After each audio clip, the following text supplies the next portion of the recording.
реализовывать. Əliyevlə böyük, həqiqətən də çox böyük planlarımız var və onları həyata keçirəcəyik. Rusiya prezidenti Vladimir Putin oktyabrın 10-da prezident İlham Əliyevlə görüşdən sonra belə deyib. O, Azərbaycan və Rusiya arasında gərginliyin artıq arxada qaldığını və hər iki ölkənin irəliyə baxmalı olduğunu bildirib. Мы столкнулись с очень тяжелым. Biz təyyarə itkisi və sərnişinlərin ölümü ilə nəticələnən çox çətin və faciəvi bir hadisə ilə üzləşdik.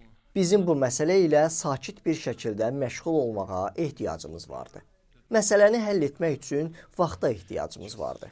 Artıq araşdırma yekunlaşmaq üzrədir. Bəzi detallar var ki, mütəxəssislər hələ də onun üzərində işləməlidirlər. Dünən Azərbaycan prezidenti ilə bu barədə müzakirə apardıq. Mən səmimiyyətlə ümid edirəm ki, biz səhifəni çevirdik. Artıq irəliyə baxacağıq.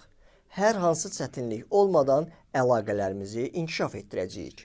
Böyük, həqiqətən də böyük planlarımız var və onları həyata keçirəcəyik.